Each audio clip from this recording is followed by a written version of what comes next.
오늘은 수학함수부장 밭작물을 볼 텐데요. 이것도 수학량 방식이에요.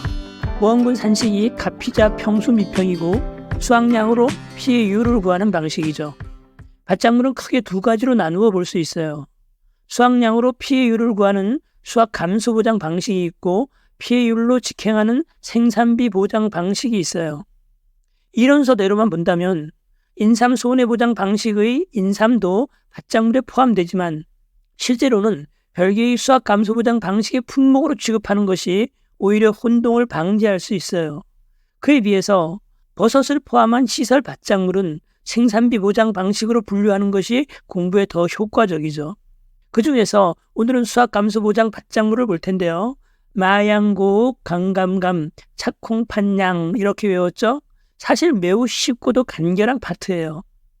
옥수수를 제외하면 보험군 산식은 논작물과 완전히 똑같고 계산 프로세스도 거의 비슷해요. 그런데 왜 밭작물이 복잡하게 느껴지는가? 보험군 계산 과정에서 암기해야 할 것들이 좀 많아서 그래요. 그 암기거리만 제외하면 밭작물은 따로 공부할 게 없을 정도니까요. 그래서 이번 강의는 밭작물의 보험금 체계와 세부 암기 사항들을 분리해서 접근할 거예요. 일단 보험금 체계가 논작물과 얼마나 똑같은지를 확인하고 나서 보험군 산출 과정에 등장하는 세 가지 암기 요소를 공부할 거예요. 이렇게 밭작물의 전체적인 그림을 그리고 들어가면 밭작물 또한 매우 공부하기 쉬운 분야임을 확인하실 수 있을 거예요. 먼저 수학감수보장 밭작물의 보험금 체계를 보죠. 재파종 보험금, 조기파종 보험금, 재정식 보험금, 경작불능 보험금, 그리고 수학감소 보험금까지 이렇게 총 5개의 보험금이 있는데요. 논작물과 마찬가지로 1에서 4번, 재파종부터 경작불능 보험금까지는 사실 그렇게 난해한 분야도 아니고 몇 가지 암기 사항만 정리하면 끝이에요. 이런 품목들은 모아서 한꺼번에 정리하는 게 훨씬 더 효과적이죠. 작물 말미에 표본조사, 미보상, 병충해 등등 해서 주제별로 한꺼번에 정리할 건데요. 마찬가지로 재파종, 조기파종, 재정식, 경작불능은 농작물과 합쳐서 모든 품목들을 비교하면서 정리할 거예요. 여기서는 수학감소 보험금만 볼 텐데요. 마양고욱, 감감감, 착콩, 판양에서 피해 수확량을 구하는 옥수수를 제외하고 보면 보험금은 가피자, 피해율은 평수 미평이죠. 미보상 감수량은 평수 미고요. 수확량은 조사 대상 면적 수확량 플러스 기타미 면적 수확량이에요. 어떤가요? 여기까지 논작물과 완전히 똑같죠? 네, 그래요. 조사 대상 면적 수확량은 면적당 표본 수확량 곱하기 조사 대상 면적인데요. 논작물은 면적당 유효 중량 곱하기 조사 대상 면적이었죠. 표본 수확량이나 유효 중량이나 용어만 다르지 사실상 같은 개념이에요. 조사 대상 면적도 실제 경작 면적에서 고기타미 면적을 빼는 게 완전히 똑같아요. 기타미 면적 수확량도 조금도 다르지 않죠. 기타미 면적 곱하기 면적당 평년 수확량이니까요. 그렇다면 다른 점은 뭔가?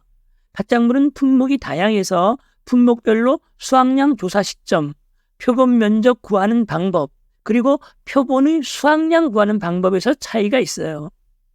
우리는 그거를 암기해야 해요. 사실상 이 세 가지만 암기하면 수학감수보장 밭작물은 끝이죠. 먼저 수확량 조사 시점을 보죠. 크게 세 가지로 구분할 수 있어요. 일단 땅 위에서 수확하는 작물과 땅 아래에서 수확하는 작물을 구분해야겠네요. 땅 아래 작물은 비례 종료 시점이라고 하고 땅 위의 작물은 수확 적기라고 불러요. 그리고 차나무만 조사 가능일 직전이죠. 땅 아래에서 수확하는 작물, 즉 비대 종료 시점은 마, 양, 고, 감, 마늘, 양파, 고구마, 감자 이렇게 되는데요. 얘네들은 땅 속에서 비대해지는 거죠. 그 다음에 땅 위에서 수확하는 것들, 거기에는 옥, 양, 콩, 팥이 있어요. 옥수수, 양배추, 콩, 팥. 얘네들의 조사 시점은 수확 적기예요. 품목별 수확량 조사 적기는 외부로 어떤 특징이 나타나거든요. 마늘은 잎 줄기가 2분의 1에서 3분의 2 황변하여 말랐을 때와 해당 지역의 통상 수확기가 도래했을 때 이렇게 이론서에 서술되어 있는데요.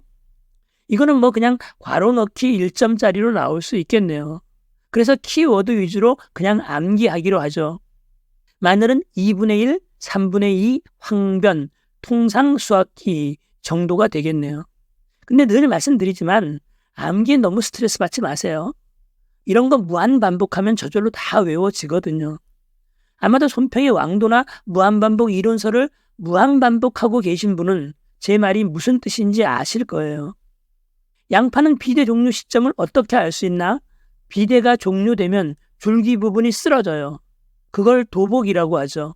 그래서 양파는 식물체 도복이 완료된 때를 비대 종료 시점으로 보는 거죠. 고구마는 삽식일로부터 120일 이후인데요. 고구마 순을 잘라서 땅에 심는 것을 삽식이라 하고요. 그 삽식일로부터 120일 이후가 고구마 비대 종료 시점이에요. 감자는 봄감자, 고랭지 감자, 가을 감자가 있는데요. 가을 감자는 다시 제주 지역과 기타 지역으로 구분해서 총 4개의 숫자를 외우셔야 돼요. 95, 110, 110, 95. 봄 감자는 파종일로부터 95일 이후, 고랭지 감자는 110일, 가을 감자 제주 지역은 110일, 가을 감자 기타 지역은 95일 이후가 비대 종료 시점이에요. 수학 적기 품목을 보면 옥수수는 수염이 나온 후 25일 이후, 양배추는 수확기가 되면 잎들이 뭉쳐서 공처럼 둥글둥글해져요. 이것을 결구라고 하는데 결구 형성이 완료된 때가 양배추의 수확 적기예요. 양배추는 양파와 함께 외우네요. 양파가 도복하니 양파가 쓰러지니 결국 양배추네. 이렇게요. 양파가 도복하니 결국 양배추. 양파, 도복, 결국 양배추. 뭐 말은 안 되지만 그냥 이렇게 외우기로 하죠. 콩팥이 남았는데 팥을 먼저 보면 꼬투리 70에서 80% 이상이 성숙한 시기인데 종실이라고 하는 팥 알을 싸고 있는 겉껍질을 꼬투리라고 불러요. 그 꼬투리가 70에서 80% 이상 성숙한 시기가 수확 적기예요. 콩의 수확 적기는 콩잎이 누렇게 변하여 떨어지고 꼬투리가 80에서 90% 이상 고유한 성숙 색깔, 즉 황색으로 변하는 시기인 생리적 성숙기로부터 7일에서 14일이 지난 시기네요. 황색, 생리적 성숙기, 7에서 14일이 지난 시기. 또 팥은 70에서 80%인데 콩은 80에서 90%죠. 이제 마지막으로 차나무인데요. 조사해 봐야 안다 했죠? 조사 가능일 직전. 그런데 조사 가능일을 판단하는 게 좀 복잡해요. 이론서에는 대상 농지에 식재된 차나무 대다수 신초가 1심 2엽의 형태를 형성하며 수확이 가능할 정도의 크기, 즉 신초장 4.8cm 이상, 엽장 2.8cm 이상, 엽폭 0.9cm 이상으로 자란 시기를 의미하며 해당 시기가 수확연도 5월 10일을 초과한 경우에는 수확연도 5월 10일을 기준으로 한다. 이렇게 서술되어 있는데요. 뭔 말인지 도대체 모르겠네요. 그렇지만 콩과 더불어서 차도 서술형으로 출제될 수 있거든요. 그래서 키워드를 꼭 암기하셔야 돼요. 키워드 위주로 기억했다가 거기에다가 살을 붙여서 답안을 작성하게 되는데 핵심 키워드만 포함되면 합격점이 주어지거든요. 하나하나 뜯어보죠. 신초는 새로 자라난 가지를 말해요. 1심 2엽은 가지 하나에 잎 2개가 달린 형태를 말하고요. 바로 이런 모습이죠. 신초장은 신초의 길이, 여기서부터 여기까지 길이고요. 잎의 길이를 엽장, 잎의 폭을 엽폭이라고 하는데 이게 엽장이고 이게 엽폭이에요. 엽폭이 0.9cm, 엽장이 2.8cm, 신초장이 4.8cm 이상 자란 시기가 조사 가능일인데요. 이렇게 품목별 조사 적기가 되면 수확량을 구할 텐데요. 일단 단위 면적당, 제곱미터당 표본 수확량을 구하는 게 목표예요. 기억하세요. 단위 면적당 표본 수확량. 논작물에서는 면적당 유효 중량을 기억하시라 했죠? 면적당 표본 수확량에다가 조사 대상 면적을 곱해주면 전체 농지의 수확량이 나오거든요. 즉 조사 대상 면적 수확량은 면적당 표본 수확량 곱하기 조사 대상 면적이에요. 여기서 면적당 표본 수확량은 표본 수확량을 표본 면적으로 나눈 값이죠. 단위 면적당이니까요. 이론서 공식 명칭은 표본구간 단위 면적당 수확량은 표본구간 수확량 합계 나누기 표본구간 면적 합계인데요. 우리는 그저 간단히 면적당 수확량은 표본 수확량 나누기 표본 면적, 즉 표본 면적분의 표본 수확량 이렇게 기억하기로 하죠. 어쨌든 면적당 수확량을 구하려면 표본 면적과 표본 수확량이 필요하겠네요. 그런데 이 부분이 품목마다 조금씩 달라요. 먼저 표본 면적을 보죠. 전체 표본 면적을 구하려면 표본 구간 하나의 면적을 구해서 표본 구간의 개수를 곱해주면 되겠죠? 마늘, 양파, 고구마, 감자, 옥수수, 양배추, 마양, 고감, 옥양은 5주 이상의 일항 길이와 일항 폭을 곱해서 구하는데요. 결국 표본 면적은 일항 길이 곱하기 일항 폭 곱하기 표본 구간 수만을 재파종 조사 시에는 5주가 아니라 8주의 길이 또는 1m가 일항 길이가 된다는 것도 함께 체크하시고요.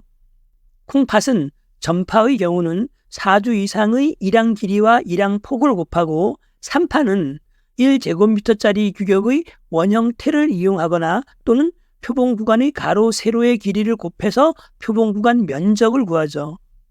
마지막으로 차는 가로, 세로가 각각 20cm인 규격의 틀을 사용하는데요. 0.2m 곱하기 0.2m는 0.04제곱미터니까 넓이가 0.04제곱미터인 규격의 틀을 사용하여 표본 구간마다 두 곳을 조사하죠. 따라서 전체 표본 면적은 0.08제곱미터 곱하기 표본 구간 수가 되겠네요. 표본 면적을 구했으면 이제 표본 수확량을 구하면 되는데 이게 좀 복잡해요. 암기할 것도 많고요. 분류에 앞서서 보험금 계산 문제만 본다면 이것도 따로 외울 건 없어요. 그냥 문제에 제시된 대로 풀면 되거든요. 80% 피해가 주어지면 무게에다가 0.2를 곱하고 100% 피해다 하면 그냥 떼버리고 계산하면 되거든요. 지금부터 정리하는 것은 그저 1점짜리 단답형 문제를 대비한다 생각하시고 부담 없이 보시면 되겠네요. 수확량을 구하는 거니까 50% 피해는 0.5, 80% 피해는 0.2, 100%는 0을 곱한다고 이론서에 서술되어 있는 거죠. 따라서 문제에서 100% 피해가 주어져 있다면 그건 없다고 생각하시고 푸시면 돼요. 0을 곱하면 없어지니까요. 그리고 정상 무게는 당연히 그대로 더해주면 되겠네요. 오늘은 일단 암기 사항들만 정리할게요. 여기서 구체적인 보험금 계산까지 들어가면 많이 혼란스러워질 것 같네요. 일단 암기 사항을 머릿속에 정리하고 품목별 보험금 계산은 다음 시간에 보도록 할게요. 긴 시간 고생하셨어요. 더 알찬 강의로 뵙겠습니다. 고맙습니다.